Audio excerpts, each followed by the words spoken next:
அனைவருக்கும் வணக்கங்க. இந்த பதிவுல நடிகர் விஜய் அவர்களை பத்தி பார்க்க போறோங்க. நடிகர் விஜய் அவர்களுடைய அரசியல் எதிர்காலம் எப்படி இருக்கும், இந்த சட்டமன்ற தேர்தலில் என்ன நடக்கும், அவருடைய ஃபியூச்சர் எப்படி இருக்கும், எல்லாத்தையும் இந்த பதிவுல பார்க்கலாம். கடந்த ஒரு 4 மாசமா ஏகப்பட்ட பேர் அவங்களுக்கு ஜாதகம் பார்க்கும் போது விஜயை பத்தி கேள்வி கேட்கறாங்க, விஜயை பத்தி வீடியோ போடுங்கன்னு சொல்றாங்க. அவங்களுடைய கேள்விகளை கேட்டுட்டு முதல் முறையாக விஜய பத்தியும் கேள்விகள் அதிகமாக வருது. நான் வீடியோ போடுறேன்னு சொல்லியிருக்கேன். இதுக்கு முன்னாடியும் நான் போட்டிருக்கேன். 2 வருஷத்துக்கு முன்னாடியே நான் போட்டிருக்கேன். அவர் அரசியலுக்குள்ள வரத்துக்கு முன்னாடியே, அவர் அரசியல் கட்சி தொடங்குவதற்கு முன்னாடியே 2 வருஷத்துக்கு முன்னாடி, கிட்டத்தட்ட 2.5 வருஷத்துக்கு முன்னாடியே அந்த வீடியோ போட்டிருக்கேன். அந்த லிங்கை நான் தரேன். அந்த வீடியோல நான் என்னென்ன சொன்னன்றத போய் பாருங்க. அதெல்லாம் நடந்துதான். இந்த 2.5 வருஷம் 3 வருஷத்துல அதெல்லாம் நடந்துதான்னு ஃபர்ஸ்ட் போய் அதை பாருங்க. நான் வீடியோவோட லிங்க் தரேன். இப்போ சொல்றேன், இப்போ என்ன நடக்க போகுதுன்றத சொல்றேன். சரிங்களா? ஓகே. விஜய் அவருடைய ஜாதகம் நல்ல ஜாதகமா? நல்ல யோக ஜாதகம், மகாதன யோகம், அதிகமாக பணம் சம்பாதிக்கக்கூடிய அமைப்பு, பெரிய செல்வாக்கு பெறக்கூடிய அமைப்பு, அரசியல்ல மிகப்பெரிய ஆர்வம், ஈடுபாடு பிளஸ் பதவிகளை பெறக்கூடிய அமைப்பும் ஜாதகத்துல இருக்கு. இந்த அரசியல் ஈடுபாடு என்பது யாரோ சொல்லி வந்தது கிடையாது. ஜாதகத்துல சூரியனும் சனியும் சேர்ந்திருந்தாலே பார்த்துக்கிட்டாலே அந்த அரசியல் சம்பந்தம், அரசியல் ஈடுபாடு கடந்த காலத்துல அரசியல்வாதிகள் செய்த தவறுகள் அவர்களுக்கு எரிச்சலை ஏற்படுத்தி இருக்கும். சூரியனும் சனியும் ஒரு மனிதனுடைய ஜாதகத்துல சேர்ந்திருந்தால் இல்ல பார்த்துக்கிட்டா அவங்களுக்கு கடந்த காலத்துல அரசியல் கசப்பான நிகழ்வுகள் தெரிஞ்சிருக்கும். இதை நம்மனால மாத்த முடியுமா, இதை நம்ம சரி செய்ய முடியுமா, ஏதாவது அந்த அரசியல்ல ஏதாவது ஒரு மாற்றத்தை கொண்டு வர முடியுமான்ற அந்த ஆர்வம் அந்த காம்பினேஷன்ல இருக்கும். இது அவருடைய ஜாதகத்துல இருக்கு. நிஜமாலே அவர் அரசியலுக்குள்ள ஏதாவது ஒரு சேஞ்சஸ நம்மனால பண்ண முடியும்ன்ற ஒரு நம்பிக்கையில தான் வந்திருக்கிறாங்க. சும்மா வரல. காசு சம்பாதிக்கணும்னா எப்படி வேணாலும் சம்பாதிச்சிருக்கலாம். சம்பாதிக்கக்கூடிய ஜாதகம் தான். எல்லாம் பெரிய வசதிகளை பார்த்த ஜாதகம் தான். எல்லாத்தையும் இந்த உலகத்துல இருக்கிற எல்லா இன்பத்தையும் பார்த்த ஒரு ஜாதகம் தான். இப்போ இதுக்குள்ள வராங்கன்னா அந்த ஒரு ஆசை இருக்குது. ஏதாவது நம்ம மாற்றத்தை ஏதாவது நம்ம பண்ண முடியுமான்ற அந்த ஒரு இது இருக்குது. ஆனா ப்ரெடிக்ஷன் சொல்றேன், என்ன நடக்குதுன்னு பாருங்க. இந்த வீடியோவை பார்த்துட்டு அப்படியே சைலண்டா இருங்க. ஃபியூச்சர்ல என்ன நடக்குதுன்றத பாருங்க. சரிங்களா? ஓகே. அந்த அரசியலுக்கான அனைத்து விஷயங்களும் ஜாதகத்துல இருக்குது. ஓகே. இப்ப என்ன நடக்கும்? இப்போ இந்த எலெக்ஷன்ல, இப்போ சட்டமன்ற தேர்தல் வரப்போகுது நெக்ஸ்ட் மந்த். இந்த எலெக்ஷன்ல அவரு வெற்றி பெறக்கூடிய கட்சியோட கூட்டணி வச்சிட்டாருன்னா யார் வெற்றி பெற போறா சொல்றேன். எலெக்ஷனுக்கு முன்னாடி ஒரு 2 நாள் 3 நாள் முன்னாடி பிரச்சாரத்தை ஸ்டாப் பண்ணுவாங்க. அப்போ எல்லா நியூஸ் சேனல்லையும் இந்த கட்சி மெஜாரிட்டியா வரும்ன்றத சொல்லுவாங்க. அப்போ நானும் சொல்றேன், எலெக்ஷனுக்கு 1 நாள் இல்ல 2 நாள் முன்னாடி நான் கண்டிப்பா சொல்றேன் எந்த கட்சி வரும்ன்றத சொல்றேன். அப்போ அந்த கட்சியோட விஜய் அவர்கள் கூட்டணி வைக்கிறாருன்னு வைங்க. கரெக்டா அந்த வெற்றி பெற கட்சியோட கூட்டணி இந்த சட்டமன்ற எலெக்ஷன்ல அவர் வச்சாருன்னா அவருக்கு ஒரு மகத்தான எதிர்காலம் இருக்கு. அவர் ஃபியூச்சர்ல சிஎம் ஆகலாம், டெப்டி சிஎம் ஆகலாம். அவருக்கு ஒரு பெரிய தமிழக அரசியல் வரலாறுல ஒரு பெரிய இடம் இருக்கு. இந்த எலெக்ஷன்ல யார் வெற்றி பெறாங்களோ அவங்க கூட போய் கரெக்டா கூட்டணி வச்சா இது நடக்குமான்னு கேட்டா $1 மில்லியன் கொஸ்டின்ஸ். ஏன்னா ஒரு விஷயம் ஃபர்ஸ்ட் சொல்றேன். நம்ம முதலமைச்சர், கரண்ட் முதலமைச்சர் மு.க. ஸ்டாலின் அவர்களுடைய ஜாதகம், எடப்பாடி பழனிசாமி அவரும் முன்னாள் முதலமைச்சர், அவருடைய ஜாதகத்தை வச்சோன்னா எடப்பாடி பழனிசாமி அவர்களுடைய ஜாதகம் மிகவும் பலம் பொருந்தியதாக இருக்கும். அவரோட வரலாறு எடுத்து பாருங்க, எங்க இருந்து வந்திருக்கிறாருன்னு போய் பாருங்க.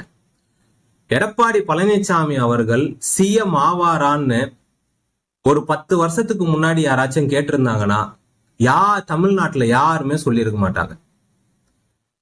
ஒரு மாற்றங்களை, ஒரு மிராக்களை நடத்தக்கூடிய ஜாதக அமைப்பு அவருடையது. மு.க. ஸ்டாலின் ஜாதகம் அவர்களுடைய ஜாதகத்தை விட எடப்பாடி பழனிசாமி அவர்களுடைய ஜாதகம் மிகவும் பலம் பொருந்திய ஜாதகம். ஆனா ஏன் போன எலெக்ஷன்ல ஜெயிக்கல? நல்லா ஞாபகம் வச்சுக்கோங்க, ஒரு எலெக்ஷன்ல ஒரு கட்சி ஜெயிக்குதுன்னா அதனுடைய சிஎம் உடைய ஜாதகம் மட்டும், சிஎம் கேண்டிடேட்டோடைய ஜாதகம் மட்டும் பலமா இருந்தா பத்தாது. கூட இருக்கிற 234 தொகுதியோடைய வேட்பாளருடைய ஜாதகமும் நல்லா இருக்கணும். அவங்க குடும்ப உறுப்பினர்களுக்கும் அந்த டைம்ல நல்ல நேரம் இருக்கணும். அந்த எம்எல்ஏக்கு பின்னாடி ஒரு எம்எல்ஏக்கு பின்னாடி ஒரு 50 பேர் இருப்பாங்க. ஏதோ ஒரு வகையில சப்போர்ட் பண்ணக்கூடியவங்க, ஏதோ ஒரு வகையில ஆதாயம் பெற போறவங்க, அவங்களுக்கும் அந்த டைம்ல நல்லா இருக்கணும். ஒரு தொகுதியில ஒருத்தர் எப்படி வின் ஆகிறாருன்னா அந்த பர்சனுக்கும் நல்லா இருக்கணும், அந்த குடும்ப உறுப்பினர்களுக்கும் நல்லா இருக்கணும், அந்த எம்எல்ஏவை சுத்தி ஒரு 50 பேர் இருப்பாங்க, அவங்களுக்கும் நேரம் நல்லா இருக்கணும். ஒரு வாட்டியும் நான் அந்த எலெக்ஷன் டைம்ல நான் ஜாதகங்கள் வரும், அரசியல்ல நிக்கிறவங்களுடைய ஜாதகம் வரும், அப்படி யாருக்கு எல்லாருக்குமே நேரம் நல்லா இருக்குதோ அவங்க தான் வின் ஆகுறாங்க. ஒருத்தருக்கு மட்டும் நேரம் நல்லா இருக்குது, குடும்ப உறுப்பினர்களுக்கு நேரம் நல்லா இல்ல, கூட இருக்கிறவங்களுக்கு நேரம் நல்லா இல்லைன்னா அவரு தோத்துடுறாரு. இதுதான் வரலாறு. கடந்த ஒரு 3-4 எலெக்ஷனா இதெல்லாம் பார்த்துன்னு இருக்கிறதாலதான் நான் சொல்றேன். இப்போ விஜய் அவர்களுடைய ஜாதகம் நல்லா இருக்குது, அரசியல்ல தாக்கத்தை ஏற்படுத்த முடியும், அரசியல்ல ஒரு பெரிய லெவலுக்கு வர முடியும், எல்லாம் ஓகே. கூட இருக்கிற 234 தொகுதியில நிக்கிறவங்கள ஜாதகம் நல்லா இருக்குதான்னு கேட்டா பெரிய கொஸ்டின் மார்க்கு. ரைட்டுங்களா? பெரிய கொஸ்டின் மார்க்கு. அதுக்கு மேல நான் அதை பத்தி சொல்ல விரும்பல. அவருடைய ஜாதகம் நல்லா இருக்குது. மெயினா விஜய் அவர்களை சுத்தி ஒரு 100 பேர் இருக்கிறாங்க. அவங்களுக்கு நேரம் நல்லா இருக்க வேண்டியது ரொம்ப முக்கியம். அதுவும் முக்கியம். விஜயோடைய அவர்களுடைய ஒரு ஜாதகத்தை வச்சு டோட்டலா 234 தொகுதியில நிக்கிற எம்எல்ஏவுக்கும் கரண்ட் பாஸ் ஆகாது, கூட இருக்கிற ஒரு 100 பேருக்கும் கரண்ட் பாஸ் ஆகாது. ரைட்டுங்களா? பெரிய மாற்றத்தை ஏற்படுத்த முடியாது. அதனாலதான் விஜயோடைய ஜாதகம் பலமா இருக்குது. அவர் வெற்றி பெறக்கூடிய கட்சியோட கூட்டணி வச்சாருன்னா அவரு அந்த பலத்தை வாங்குவாரு. வாலி மாதிரி அந்த வெற்றி பெறக்கூடிய கட்சியோடைய பலமும் இவருக்கு வேணும், இவருடைய பலமும் அந்த வெற்றி பெற போற கட்சிக்கு வேணும். இது இந்த எலெக்ஷன்ல நடக்குமான்னு கேட்டா கொஞ்சம் கஷ்டம்தான். இவர் கரெக்டா இத மட்டுமே அவர் போக்கஸ் பண்ணி, இப்ப கூட இருக்கிறவங்க என்னென்னவோ பேசுவாங்க, பேசி இப்படி போனாதான் நம்மளுக்கு கரெக்டா இருக்கும், நம்ம தனியா நின்னாதான் நம்மளுக்கு கரெக்டா இருக்கும், அப்படி இப்படின்னு பேசி அவங்க கூட இருக்கிறவங்க ஓவர் கான்பிடன்ஸ்ல எதுவும் பண்ணாம இப்ப அவருக்கு ஒரு மகத்தான பவர் வேணும். அவருடைய ஒரு ஜாதகத்தோட பவரை மட்டும் வச்சு ஒன்னும் பண்ண முடியாது. நல்லா ஞாபகம் வச்சுக்கோங்க. நான் சொல்றத மட்டும் காதுல வாங்கிக்கோங்க, வேற எதுவும் பண்ண வேண்டாம். எலெக்ஷன் முடிஞ்ச பிறகு பாருங்க, அவருக்கு ஒரு பலம் கட்டாயமாக வேண்டும். கூட இருக்கிறவங்களோட ஜாதகம் அப்படியே பலம் பொருந்திய அமைப்புல இல்லை. இதே திமுக அவர்களுடைய சுத்தி இருக்கிற ஒரு 100-150 பேருடைய ஜாதகம் எப்படி இருக்குன்னு எடுத்து பாருங்க. மிகவும் பலம் பொருந்தியதாக இருக்கும். நீங்க திமுகவுடைய அந்த அவங்களுடைய ஜாதகம் மட்டும் பலமா இருக்குதுன்னு மட்டும் நினைக்காதீங்க. அவங்கள சுத்தி ஒரு 200 பேர் இருக்கிறாங்க. அவங்களுடைய இந்த கட்சி வின்னாச்சுன்னா அவங்களுக்கு தான் மிகப்பெரிய ஆதாயமே. அவங்களுடைய ஜாதகம் எல்லாம் ஆல்ரெடி ஹை லெவல்ல இருக்கு, ஆல்ரெடி ரொம்ப ஹை லெவல்ல இருக்கு. அதே மாதிரிதான் ஏடிஎம்கேவும் அவங்கள சுத்தி இருக்கிறாங்க, பல பேர் இருக்கிறாங்க. அவங்களுடைய ஜாதகம் மிகவும் பலம் பொருந்தி இருக்கு. இவ்வளோ பெரிய ஒரு காம்படிஷன்ல இங்க ஒரு பெரிய பலம் இருக்குது, டிஎம்கேன்ற ஒரு பெரிய பலம் இருக்குது, ஏடிஎம்கேன்ற ஒரு பெரிய பலம் இருக்குது. இந்த இடத்துல இந்த ஒரு ஜாதகம் பலம் பொருந்திய ஜாதகம் தான். ஆனா அந்த ஒரு ஜாதகம் ஒரு தனியா நின்று வின்னாக முடியுமான்னு கேட்டா பெரிய அது இப்போதைக்கு சாத்தியம் இல்லாத ஒன்று. ரைட்டுங்களா? இந்த எலெக்ஷன்ல சாத்தியம் இல்லாத ஒன்று. பலம் சேர்ந்துகிட்டே வரணும். ரைட்டுங்களா? சோ இவர் Vijay what is the conclusion பாத்தீங்கன்னா என்ன நடக்கும்னு பாத்தீங்கன்னா, விஜய் அவர்கள் போயிட்டு ஒரு வெற்றி பெறக்கூடிய கட்சியோட சேர்ந்துட்டாருன்னா அவருடைய எதிர்காலம் அதுக்கப்புறம் சூப்பரா ஸ்டார்ட் ஆயிடும். எப்படி சினிமா எதிர்காலம் சூப்பரா ஸ்டார்ட் ஆச்சோ அதே மாதிரி ஸ்டார்ட் ஆகி அதுக்கப்புறம் அவர் சிஎம் ஆகிற அளவுக்கு ஜாதகத்துல விஷயம் இருக்குது. இதே இந்த எலெக்ஷன்ல தனியா நின்னுட்டாரு, அவரு ஒரு 2-3 கட்சியோட சேர்ந்து கூட்டணியோட தனியா நிக்கிறாருன்னா அவருடைய எதிர்காலம், அரசியல் எதிர்காலம் அப்படியே பின்தங்கிட்டே போவோம். ரைட்டுங்களா? ஓகே சார், ஏன் சார் அவர் ஜாதகம் நல்லா இருக்குது, அவர் ஏன் சிஎம் ஆக முடியாதுன்னு கேட்டீங்களா? அவருக்கு இப்போ சுக்கிரதசை நடந்துன்னு இருக்கு. ஒரு மனிதனை கீழ இருந்து அடிமட்டத்துல இருந்து ஒண்ணுமே இல்லாம தூக்கின்னு வந்து ஒரு சேர்ல உட்கார வைக்கணும்னா அது ராகுவால முடியும் அல்லது சனியால முடியும், சுக்கிரனால முடியாது. நல்லா கேட்டுக்கோங்க, திருப்பியும் சொல்றேன். எத்தனை ஜோதிடர் வேணாலும் இந்த எலெக்ஷன்ல அவர் சிஎம் ஆயிடுவாருன்னு சொல்லட்டும், அதை பத்தி கவலை கிடையாது. அரசியல் இப்பதான் அவர் அரசியலுக்குள்ள வந்திருக்கிறாரு. இப்படி இந்த ஒரு 2 வருஷத்துக்கு முன்னாடி 1.5 வருஷத்துக்கு முன்னாடி அரசியல்ல வந்து போய் ஒரு பெரிய சீட்ல போய் உக்காரணும்னா அதுக்கு ஒண்ணு ராகு தசை இருக்கணும், இல்ல சனி தசை இருக்கணும். இந்த 2 மாபெரும் பாப கிரகங்களால மட்டும்தான் இந்த வேலையை செய்ய முடியும்.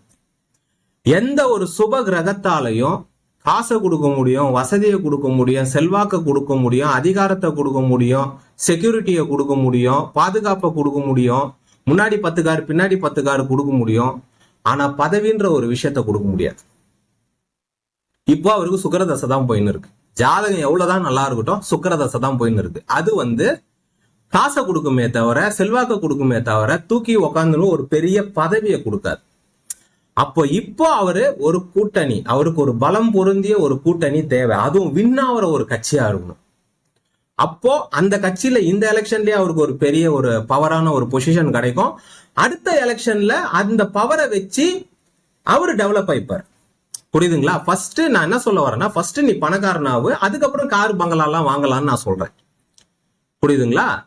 அவருடைய ஜாதகம் பலம் பொருந்தியதாக இருந்தால் மட்டும் பத்தாது, அவருக்கு செல்வாக்கு இருந்தால் மட்டும் பத்தாது. இந்த ஒரு மாபெரும் 2 அசுர கட்சிகள் இருக்கு.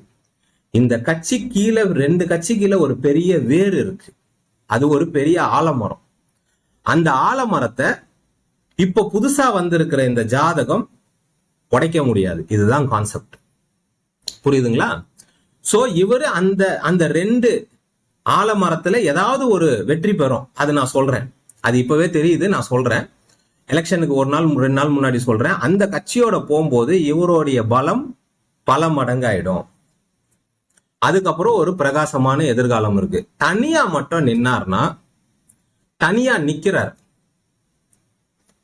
நிக்கிறாருன்னு வைங்க, ஒரு 2 கட்சியோட கூட்டணி சேர்ந்து நிக்கிறாருன்னா எலெக்ஷன் ரிசல்ட்ல நீங்க வேணா பாருங்க, வெற்றி பெற கட்சி ஓட்டு நிறைய வாங்கியிருக்கோம், அதுக்கப்புறம் செகண்ட் கட்சி ஒரு ஓட்டு வாங்கியிருக்கோம், இவர் 3rd அப்படி இருப்பார், 3rd இல்ல 4thல இருப்பார். அவர் தனியா நின்னார்னா இந்த சினாரியோவை எலெக்ஷன் அன்னைக்கு டிவில நம்மளால பார்க்க முடியும். எது எப்படியோ ஜாதகம் மட்டும் தாங்க பேசும், அந்த ஜாதகமும் அந்த தசாபுக்தி மட்டும் தாங்க பேசும். இதே விஜய் அவர்களுக்கு ராகு தசை மட்டும் வந்திருந்ததுன்னா, இப்போ நடப்புல ராகு தசை இருக்குது, சனி தசை இருக்குதுன்னா கதையே வேற. எம்ஜிஆர் எப்படி கீழே இருந்து எல்லாத்தையும் உடைச்சிட்டு மேல உக்காந்தாரோ, ஜெயலலிதா அம்மையார் எப்படி எல்லாத்தையும் உடைச்சிட்டு மேல உக்காந்தாங்களோ, எடப்பாடி பழனிசாமி அவர்கள் எல்லாத்தையும் உடைச்சிட்டு மேல உக்காந்தாரோ, அப்படி விஜய் உக்காந்து இருப்பார். சுக்கிரதசை நான் பல வீடியோல சொல்லியிருக்கேன், சனி தசையை பத்தி பல வீடியோல சொல்லியிருக்கேன், சுக்கிர தசையை பத்தி, ராகு தசையை பத்தி பல வீடியோல சொல்லியிருக்கேன். இவங்க 2 பேரால, இந்த அசுர பாபர்கள் மட்டும்தான் அந்த வேலையை செய்ய முடியும். வேற எந்த கிரகத்தாலையும் அந்த வேலையை செவ்வாயால கூட செய்ய முடியாது. சரிங்களா? இந்த பதிவுல அவர் என்ன சொல்ல வரேன்னா, கூட்டணி வச்சாருன்னா, அந்த வெற்றி பெறக்கூடிய கூட்டணி வச்சாருன்னா அவருடைய அரசியல் எதிர்காலம் பிரகாசமாக இருக்கும். தோல்வி பெறக்கூடிய கட்சியோட கூட்டணி வச்சாலும் சரி, அல்லது அவர் தனியா நின்னாலும் சரி, அரசியல் எதிர்காலம், அவருடைய ஜாதகம் லக்ஸரியான ஜாதகம், அது வேற திசையை நோக்கி போயிடும். சரிங்களா? இந்த பதிவுல இதை பார்த்திருக்கோம், சொல்லிட்டேன். அவரை ரொம்ப பிடிச்சவங்க நிறைய பேர் இருப்பீங்க, வெயிட் பண்ணுங்க. திட்டுறதா இருந்தா எலெக்ஷன் ரிசல்ட் வந்த பிறகு திட்டுங்க. ரைட்டா? நன்றி, வணக்கம், வாழ்க வளமுடன்.